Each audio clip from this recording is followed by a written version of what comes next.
udah aktif di dunia sosial nih Kak, di dunia aktivis lah intinya. Iya. Gimana sih Kak Palangkaraya sekarang menurut Kakak? Jadi kayak pemuda-pemuda itu mulai sadar nggak sih bahwa kita itu harus berimpact kepada teman-teman sekitar, atau sebenarnya agak susah gitu? Kakak gimana? Bedakan dengan waktu Kakak yang itu. Sebenarnya kalau dari sekarang antara Jogja mau Palangka mau Anamo ada yang kita regenerasi kan, kayak mencari kayak Iya, gitu. iya betul, itu harus. Pas di tahun kita tuh kesulitan pas aku 2014 anak mau pulang di Jogja itu juga lumayan kendala loh. Oh. Sama aja sebenarnya untuk generasi yang anak SMA, apalagi untuk nyari anak-anak SMA itu agak di Palangka itu anak SMA itu yang biasa mau gerak dia pasti ekstrakurikuler anaknya. Emang aktif dari Memang sebelum- aktif. Biasanya cari anak yang kurang yang misalnya dia nggak biasa aktif, paling datang sekali. Ya saya bersyukur aja mereka paling enggak mereka tahu nih loh di Palangkaraya ada. Itu saya senang sebenarnya. Sama aja sih kalau menurut saya, karena di Jogja kami juga kesulitan cari regenerasi. Pas sampai Palangkaraya saya juga ngadepin gitu. Ngadepin yang kayak kami ada taman baca ya di Pelamboyan Bawah. Namanya Solid. Solid, Nah, oke. itu. Karena harus Kak Ari sendiri yang nyebutin, jadi Oke. aku nggak mau sebutin gitu. Namanya Solid, nanti aku Solid, cek juga, aku tulis di description box biar teman-teman kalau mau cari tahu bisa. Kalau mau gabung juga boleh Kak. banget diterima banget. Nah kayak di situ menurut kami ya untuk itu kami belum berhasil kalau tidak ada yang meregenerasi Solid. Karena kalau kami terus yang pegang, nanti kalau kami misalnya ada kesibukan nggak akan jalan, karena beberapa kali terjadi kayak misalnya teman-teman yang utama nih, pengurus utama itu pada sibuk, akhirnya nggak berjalan. Iya, padahal kan Kak, maksudnya kita itu nggak, ya kegiatan sosial nggak melulu harus, misalnya gini, kegiatan sosial Kak Ari yang bentuk, misalnya Kak Arinya berhalangan, nggak mungkin kan si A itu nggak ada, Nah, gitu. iya, Harus tetap itu. ada. Iya, Jadi betul. kita memerlukan teman-teman yang memang sebenarnya kegiatan sosial itu tidak ada untung ya Kak, tapi ada satu kepuasan yang dirasakan. Nah, ngomong-ngomong kepuasan, kenapa sih Kak Ari itu bertahan di kegiatan sosial? Apa yang membuat Kakak bisa? Ini kan berhubungan dengan psikolog itu. Apa sih, kenapa sih Kakak ketagihan melakukan kegiatan itu? Gitu? Gini, pertama ya tadi, apa sih yang bisa saya berikan buat orang lain gitu. Kita punya ilmu, kita punya kemampuan, paling enggak punya kemampuan inilah fisik lah membantu gitu. Kenapa enggak gitu, daripada nongkrong misalnya atau ngobrol sama temen yang chat juga ngobrol, ketemu juga bisa ngobrol gitu loh. Kenapa enggak kita gunakan tenaga kita untuk orang lain? Siapa tahu dengan kita ini berimpact, melihat orang, oh jadi akhirnya semua saling membantu. Karena namanya juga kan kita nih manusia tuh kan manusia sosial kan, ada orang sosial gitu. Jadi kenapa kita nggak ngebantu? Awalnya ya kayak gitu, aku punya ilmu dan gini, ilmu itu kalau enggak kita gunakan itu mandek gitu. Jadi kan apa sih, apalagi saya di psikologi mempelajari perilaku orang, dengan kita ke lapangan, dengan kita ikut serta di sosial itu kita tahu oh perilaku orang kayak gini gitu. Dan apa ya, kayak kalau ada kesenangan ya bantu orang, padahal cuma tenaga, cuma pikiran, kok wow banget gitu buat diri sendiri gitu loh. Dan ternyata apalagi orang lain feedbacknya bagus gitu loh. Walaupun nggak bagus pun ya jangan berkecil hati, karena paling enggak kita tuh udah ada buat orang itu, dan kita tahu oh apa kita kurangnya kok dia sampai feedbacknya negatif sama kita. Paling enggak kita bisa belajar dari situ, apa komunikasi kita kurang bagus. Nah itu kan paling enggak memajukan kita juga.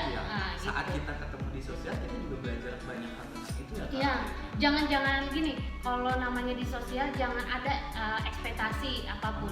Terjun aja gitu. Mau nanti ekspektasinya bagus, positif, alhamdulillah Itu itu bonus. bonus. Ya, kalaupun negatif, nah itu kita gali lagi apa nih yang harus dioptimalin. Kalau di sosial itu Kak, kita juga dapat teman baru apa sebenarnya itu? Banyak pasti. Orang baru pasti ada ilmu baru. Kalau aku kayak gitu, ada wawasan baru. Kayak dengan Miji. Wah, bilang ini orang asik juga, jadi ada tukar pikiran yang awalnya saya nggak paham, kayak apalagi masalah anak-anak.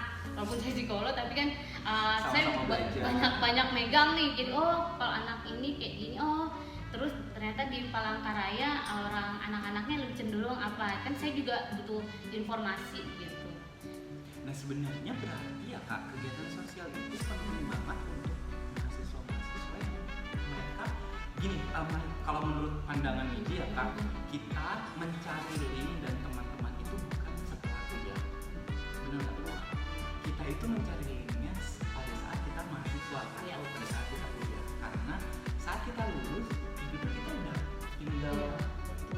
Nah itu yang nah itu pengalaman saya zaman S1, saya itu nggak apa ya, menjalin link yang bagus untuk pekerjaan, maksudnya ilmu saya. Nah itu beneran saya ngerasain banget, dan waktu saya balik ke sini saya buta gitu loh.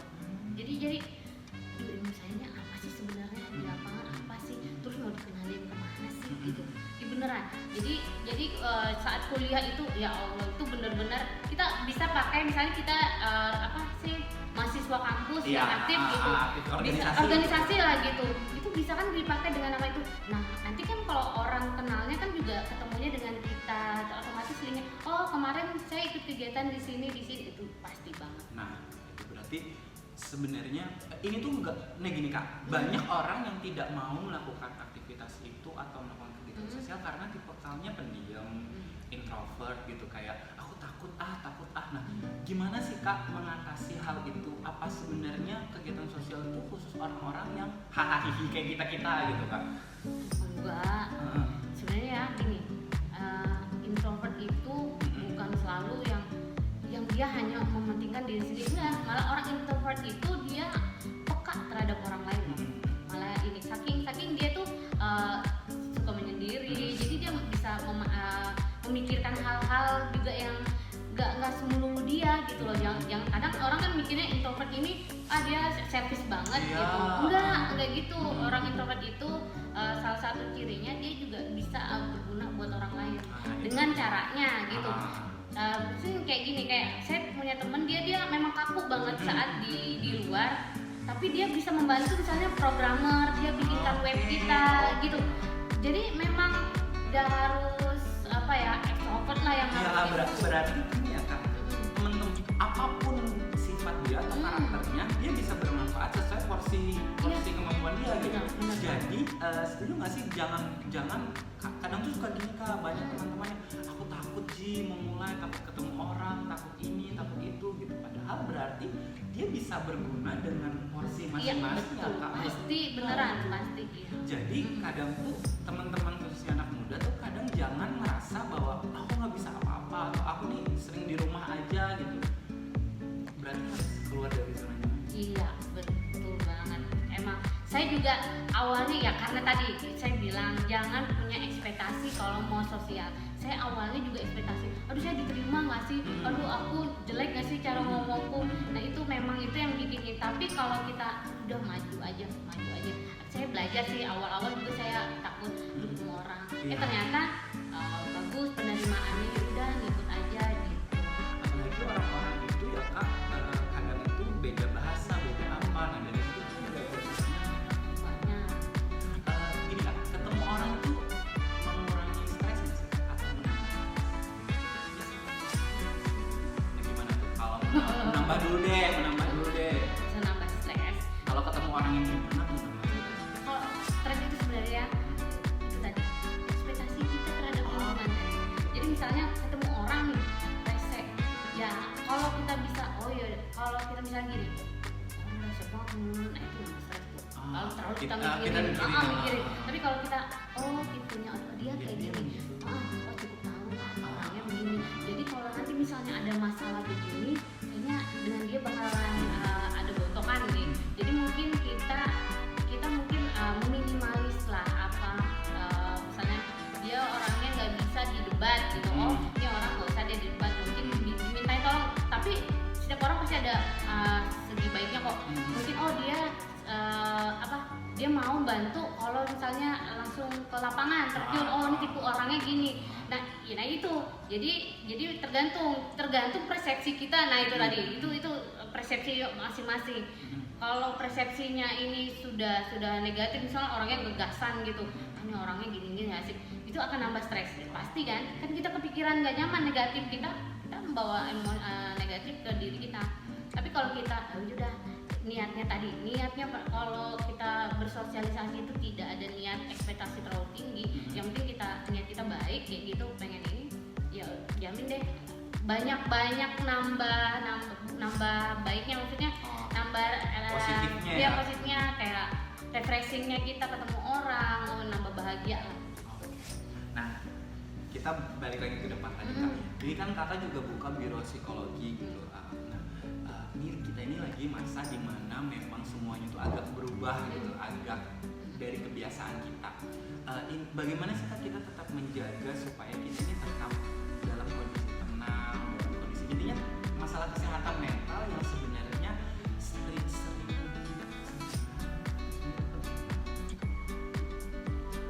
ini tadi kita kan bagaimana balik lagi sih sebenarnya ke kemampuan kita gimana sih mengontrol emosi kita.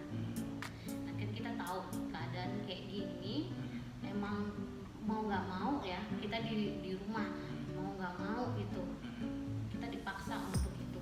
Cuma hanya saja orang ini dalam penyesuaiannya itu bagaimana dia mengontrol emosinya, karena mungkin terbiasa kayak saya tuh orangnya suruh share kemana-mana aja, nggak bisa diem, nggak pernah di rumah, tiba-tiba harus kayak gini. Memang pasti ada ketidaknyamanan, tuh pasti stres ada. Hanya saja itu tadi kan ada ininya tagline-nya, khawatir boleh tapi jangan panik. Nah, waspada ya, kita waspada boleh, panik jangan, ya kayak gitu.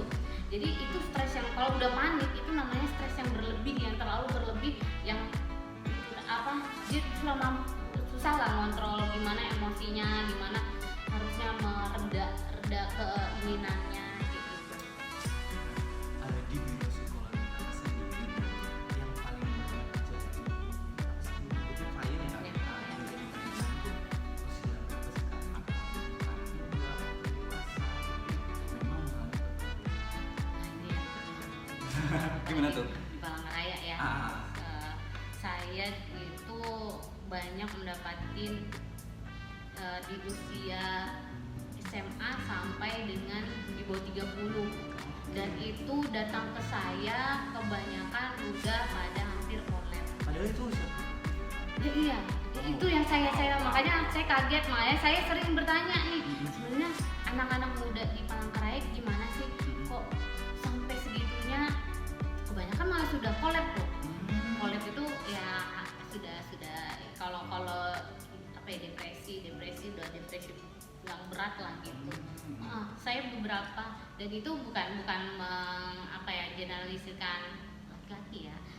Saya beberapa kali dapat dari 2 tahun ini laki-laki itu usia yaitu di lulus SMA sampai di 28. Itu kan sedih ya kita ya, gitu laki-laki gitu loh. Kenapa sampai collab, dan bener-bener yang datang ke saya tuh udah collab.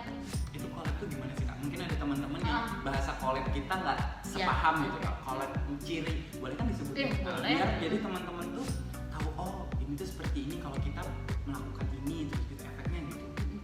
Itu kayak sudah gini tingkat terjadinya apa ya, kesehatan mental itu tidak sehat mental itu mulai dari stres. Stres dia kalau dia mampu mengatasi stres, itu berarti balik normal gitu. Tapi kalau dia tidak mampu menyelesaikan stresnya, tingkatnya akan jadi ke depresi gitu. Nah, depresi ini depresi ringan, menengah, berat. Nah, kalau sudah berat itu nanti akan naik lagi ke arah kayak schizofren atau apa. Schizofren itu sudah tingkat, kalau bahasa ininya gila. Nah, sudah gangguan jiwa yang udah benar-benar udah dia sosialnya berburuk untuk dia sendiri. Nah, itu nanti banyak macamnya dia ada yang bipolar kayak gitu. Bipolar itu sebenarnya udah lumayan mengganggu untuk kesehatan mentalnya.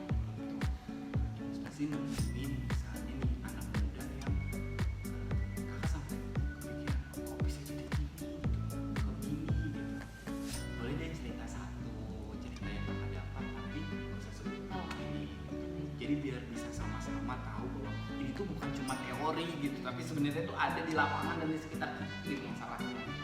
Ya, sangat lebih. Tapi yang datang saya itu nggak tahu ya. Sebenarnya itu dasar inti masalahnya itu sama kayak gitu. Pengabaian itu, pengabaian sama ya pengabaian akhirnya kurang ada reward dari pengasuhan. Itu udah berapa kali itu. Kayak satu contoh yang dia itu kan tinggal skripsi, dan itu tuh berapa orang tuh tinggal skripsi semua loh, tinggal skripsi kan sayang gitu. Jadi kita lihat lagi, kalau saya itu saya lihat bagaimana itu pengasuhannya, gimana dia kedekatan dia dengan orang tua. Bisa ada masalah itu, biasa ada masalah antara kedekatan entah dengan ayah, entah dengan ibu, atau malah dengan keduanya. Itu saya lihat lagi kedekatan dengan kakaknya. Ternyata anak-anak sekarang itu ya, saya dari kasus saya selama ini, kedekatan antara saudara kandung kurang banyak sekali, dan pasti ada ketidakdekatan. Saya buru tuh pertama dengan orang tua, saya langsung buru, pasti tidak ada kedekatan dengan saudara kandung. Walaupun tidak ada konflik ya, tapi tidak ada kedekatan. Itu kenapa sih Kak harus dekat dengan saudara kandung gitu? Apa gitu efeknya ke masalah? Gini ya, kita namanya manusia itu, orang pertama adalah siapa sih? Yang lingkungan sosial, keluarga. Yang memperkuat, yang mengajari kita dasar itu di semuanya itu adalah di keluarga. Bagaimana di keluarga kayak gitu. Jadi kita lihat dia komunikasi awal berlatih dengan saudara kandungnya gimana, mampu enggak dia gitu. Terus nanti penyelesaian konflik, biasa nih adik kakak konflik kayak gitu biasa kan. Nanti di luar itu dia mampu enggak kayak gitu. Apakah dia nanti kalau ada konflik dengan kakaknya dia iya aja, atau ada sampai tuntas, itu nanti ngaruh banget nanti dengan orang lain gitu. Berarti bener ya kayak yang teori bahwa sebelum kita ke sosial, yang ngajarin pertama itu ya kita menyelesaikan masalah jadi keluarga gitu.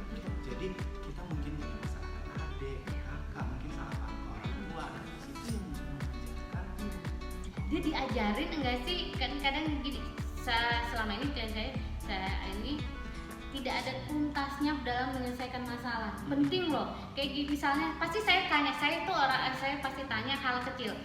Waktu kecil anak ini makan disiapin atau dia ngambil sendiri? Terus setelah makan tuntas sampai ke tempat cucian, apalagi nyuci piring enggak? Itu kan masalah. Itu kan satu masalah, dia meluapkan dia lapar. Cara dia untuk memenuhi kebutuhan laparnya gimana? Oh, makan di rumah ada nasi, dia ngambil sendiri atau dia diambilin sama orang tuanya. Nah, itu tuh kalau saya bisa mulai dari situ saya runtut lagi. Nah, dari hal yang sangat sederhana itu berefek. Iya. Saya biasanya kayak gitu, apalagi kalau anak-anak saya tanya, ini makan diambilin apa enggak? Pasti beda ya nggak? Pasti beda. Kayak kalau diambilin nih anaknya kayak gimana kalau dia bisa ngambil sendiri, dan apalagi kalau selesai makan dia taruh di tempat cucian. Nah, itu dia berarti dilatih secara nggak langsung loh. Kadang orang tua nggak paham kalau itu mengajarkan anak untuk mandiri juga, untuk menyelesaikan masalah. Jadi dia paham ini tanggung jawab saya. Ngerti? Jadi banyak yang, jangan salah, banyak yang didapat. Saya selalu mengingatkan orang tua, banyak yang didapat dari belajar mulai dari makan, pemenuhan makannya, kebutuhan makannya gitu. Berarti ini satu sinkron sih Kak sebenarnya dengan profesi saya juga yang bermasalah terapi. Di terapi itu kita mengajarkan anak sedini mungkin untuk mereka mandiri. Bagaimana anak dilibatkan dalam aktivitas sehari-hari orang tua. Kadang tuh orang tua ngerjain ini, misalnya orang tua masak gitu di rumah. Orang tua masak, anak sendirian. Padahal itu tuh semakin dia terlibat dalam aktivitas sehari-hari akan dia ya tadi ya Kak, penyelesaian masalah ini ngajarin, ada experience-nya juga, ini ada pengalaman kayak gitu. Makanya saya ngajarin ke ibu, mulai melatih ke ibu-ibu. Satu kegiatan itu banyak manfaatnya, Hmm. banget beneran banyak. Berarti efeknya itu nggak akan kita rasakan besok gitu, Iya. tapi efeknya pada saat dia nanti usia produktif tadi Iya. yang kita bilang kan SMA, kuliah, dan nanti muncul ada sedikit permasalahan kuliah. Iya. Apalagi zaman sekarang anak-anak yang percintaan. Kak, gimana sih Kak pendapat Kakak gitu? Bahasa sekarang tuh bucin, teman-teman bucin. Jadi budak cinta, maaf teman-teman, kita sekalian bahas nih. Jadi gimana sih Kak itu? Efek sekali nggak sih Kak? Nah, jadi dia dapatkan pola asuh yang misalnya Agak kurang otoriter, stimulus Kak? terus dia kurang stimulus. Mm-hmm. Nah itu juga jeleknya di masalah penolakan. Karena apa? Di orang tua dia tidak gini. Ada anak yang dia kurang apa ya, dapat apresiasi lah dari setiap melakukan kegiatan. Jadi kayak lempeng aja orang tuanya, oh udahlah gitu. Terus dia juga maksudnya tidak dipercaya untuk melakukan sesuatu. Jadi kayak kamu tuh harus A, kamu harus B, kamu harus C gitu. Terlalu otoriter modelnya kayak gitu. Akhirnya dia dalam mengambil keputusan dia pasti agak kesulitan. Karena kebiasaan ada aja. Iya, ada dan diberikan orang lain keputusannya. Choice-nya tidak ada, Iya. cuma pilihannya ini satu kita lewat sini. Iya. Dan tidak ada penjelasan biasanya. Lain halnya kalau lu A nih harus A, tapi ada penjelasan di situ. Itu beda lagi ya, beda lagi. Kadang tapi kan kalau orang tua otoriter biasanya lu A, pokoknya A aja. Jangan banyak tanya lu kayak gitu. Nah, itu udah gitu nanti di saat adanya penolakan, kan biasanya anak yang dapat orang tua yang otoriter, saat dia misalnya ada keinginan sesuatu pasti ada penolakan. Nah dia mulai dari situ, orang tuanya sendiri aja menolak. Nah saat dia masalah percintaan nih, percintaan ada penolakan dari pasangan, habis dia. Apalagi masalah itu berat, misalnya lagi kayak tidak diterima sama calon mertua, kayak gitu, adanya penghinaan kayak gitu. Jadi dia tidak anak itu tidak tough gitu loh, kan berbeda sama anak yang bisa menyelesaikan sering kena masalah, iya. Akhirnya jadi akhirnya oh ini tuh gini nyelesainnya, iya. Ini gitu. Tapi kalau anak yang memang itu akhirnya dia merasa down gitu. Iya. Jadi kan dia tuh sebenarnya ada masalah keripres dari kecil, mungkin ada sesuatu stres kan. Anak kecil itu kalau dibatasin atau apa tanpa ada penjelasan, jamin semua manusia deh, coba deh kalau orang kalian deh kalau misalnya ini nggak boleh itu kayak akhirnya kalian refresh lah itu untuk biar ya udahlah ngikut gitu. Jadi jeleknya di saat adanya penolakan percintaan kayak gitu, akhirnya benar-benar collab dia. Sebenarnya collabnya itu tuh bukan karena masalah percintaannya, tapi yang sudah di tahap klimaksnya itu loh. Oh sudah mau serius gitu atau gimana sih? Bukan, jadi kenapa dia kan ada yang bilang gara-gara putus cinta makanya dia collab. Sebenarnya penyebabnya itu tuh terkumpul dari akumulasi dari sebelum ya. Jadi kan keripres yang tadi stresnya itu kalau akhirnya tumpah di saat dia diputusin itu tadi. Jadi putus cinta itu kayak ceklekan. Nah, ceklekan betul banget, diputusin bolak-balik, ada yang ditolak bolak-balik, kok dia masih tough aja. Iya kan? Oh, dilihat dari keluarganya, oh dia orangnya di keluarga open minded, dia terbiasa untuk mengungkapkan sesuatu, dia biasa diajarkan untuk menyelesaikan semuanya, dia diajarkan mandiri, tanggung jawab, kayak gitu. Jadi apapun yang terjadi dia malah anggap dia itu, kalau apalagi kalau orang sudah tough banget ya, ditolak itu adalah suatu hal yang lucu gitu loh. Ya udah gitu. Kita udah cerita nih Kak, yang jelek-jeleknya. Mungkin kan ada teman-teman atau saya sendiri gitu. Misalnya kita nih udah di posisi mungkin ya udahlah masa lalu seperti itu, pola asuh seperti itu. Nah, untuk sekarang dan kedepannya kita tuh untuk menjaga masalah kesehatan mental kita itu gimana sih Kak, agar kita tuh bisa ya anggaplah kita tahu nih kita dulu sebelumnya ada masalah gitu, tapi ya tidak ada kata terlambat kan Kak, supaya kita nggak ada mempermasalahkan. Kita tuh gimana sih Kak? Apa kita harus ya diem aja gitu? Apa kita gimana? Balik ke diri sendiri kayak gitu. Sudah seberapa jauh kamu kenal diri kamu? Oke, berarti satu setuju. Saya potong dikit ya Kak. Jadi ada yang selalu saya tekankan itu kita harus mengenal diri kita dulu dan kita menerima apa adanya. Menerima, betul bang. Kita udah kenal nih sama diri kita, terima kekurangan apapun itu, sejelek apapun fisikmu, kelakuanmu. Misalnya kamu, aku ini tukang bohong, aku tukang ngegas orangnya, ya nggak apa-apa, itu yang terjadi sama diri kamu. Tapi dari sudah tahu nih kita kelemahan kita, nah kita cari, oh ngegas aku tuh di saat apa, harus kenalin dulu. Ngegas kalau misalnya, oh aku kalau ada masalah, oh aku kalau lagi PMS, oh aku kalau tersinggung dengan omongan kata-kata ini. Nah itu artinya lebih kenal. Jadi nanti kalau kita misalnya berhubungan dengan orang lain atau komunikasi dengan orang lain, kita bisa meminimal belajar gitu. Dan kita bisa menempatkan kekurangan kita di sini, di bagian itu. Setiap orang loh susah banget untuk mengenalin dirinya sendiri, banget. Iya, betul. Nanti banyak orang yang susah mengenal diri dia sendiri. Itu tuh ada teorinya nggak sih Kak, bagaimana kita mengenal diri kita sendiri, atau memang waktu saja gitu yang menentukan kapan ketemunya, kapan ini mah titik baliknya, ini mah kita segini. Simpelnya gini, siapin pulpen sama kertas ya. Buat 3 kelebihanmu dan 3 kekuranganmu itu di timer. Tulis, oke, 3 kelebihan di timer tuh, terus sudah selesai, dimatiin, ditulis. Saya memikirkan, saya menulis itu misalnya kelebihan saya 2 menit, saya nulis. Oke, saat kekurangan saya 1 menit.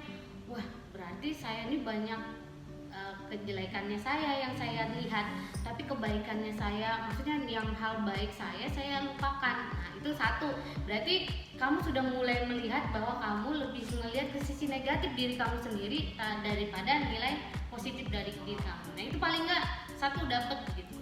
Karena semakin cepat kita mengenal diri kita akan semakin pede. Iya benar. Berarti efeknya nanti sangat luar biasa ke mata pelajaran bisa, bisa. Ke pertemanan gitu, ke orang-orang yang mungkin sebelumnya takut ini, akhirnya dia tahu kekurangan kelebihannya tadi, akhirnya dia akan lebih cenderung, aku gini, gini. Jadi setuju kalau kita harus secepat mungkin mengenal diri kita sendiri.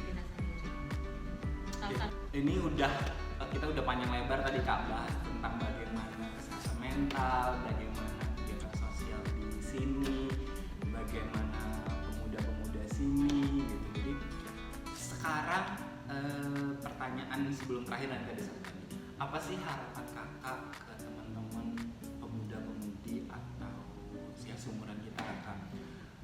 Apa harapan Kakak untuk mereka yang ada di sini, dan ya kalau mau lebih luas juga nggak apa-apa sih. Oke. Saya sih maunya banyak bergerak yang sekiranya itu membangun diri kamu, membangun paling enggak untuk diri kamu. Nanti kalau sudah tahu untuk diri kamu bisa untuk orang lain kayak gitu loh. Nanti kamu akan rasain 30 tahun ke atas deh, kamu rasain manfaatnya beneran. Jujur ya, pengalaman saya ini untuk balik lagi ke pengenalan diri. Saya ini orang yang termasuk terlambat untuk mengenal diri saya sendiri, dan itu saya rasakan saya merugi gitu. Saya merugi banget beneran.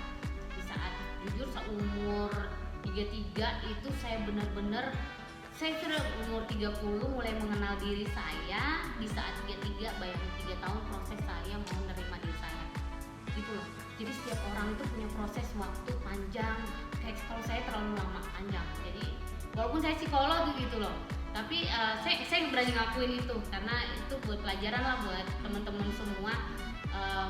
Kenali diri tuh lebih cepat, lebih bagus, nanti kalian akan mampu nerima apapun kekurangan yang kalian rasakan, apapun itu. Jadi bergeraklah terus, ikutilah kegiatan-kegiatan yang membangun diri kamu.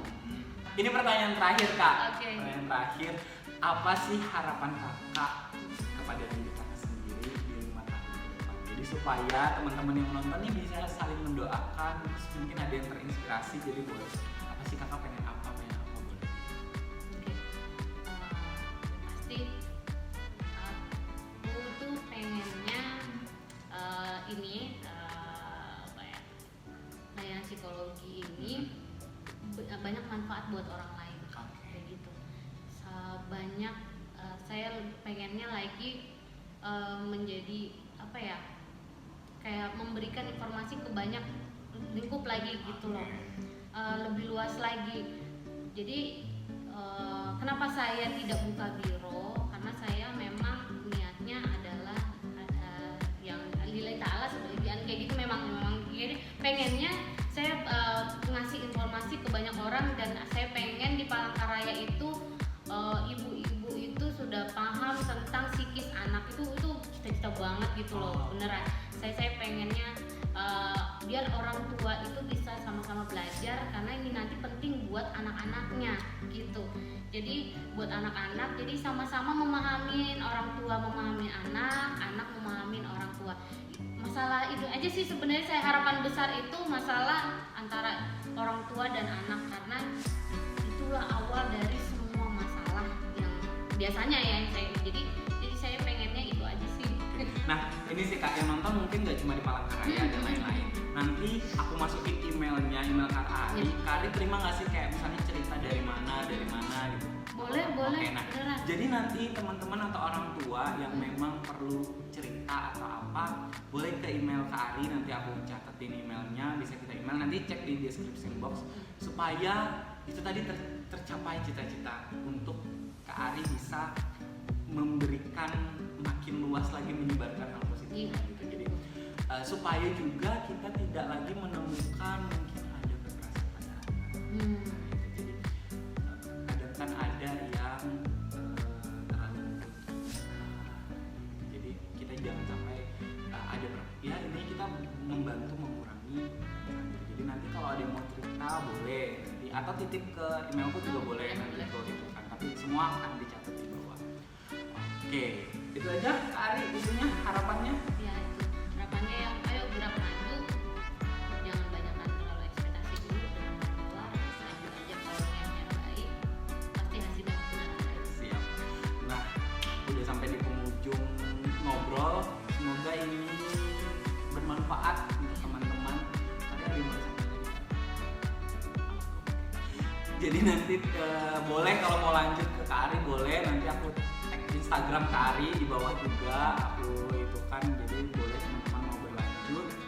Terima kasih banyak Kak Ari ngobrol-ngobrolnya di waktu senggang ini, karena ini nih ngobrol di musim libur, jadi Kak Ari kerjanya libur. Ini kan salah satu juga wujudkan impian gue kan, pengen orang lain lebih tahu banyak. Nah itu jadi akhirnya klop jadwalnya gitu.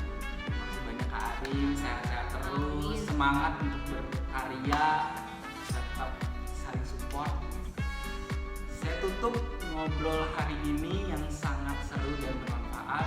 Semoga ini bermanfaat kembali lagi. Saya selalu ingin bermanfaat untuk sekitar. Apabila kami ngobrolnya salah-salah kata atau perbuatan, mohon dimaafkan. Atau ada yang tersinggung dengan ucapan kami juga mungkin hanya manusia biasa yang mungkin maksudnya bukan seperti itu, tapi mungkin hanya terdengarnya agak sedikit gimana. Kami mohon maaf gitu, bukan maksud untuk menyakiti.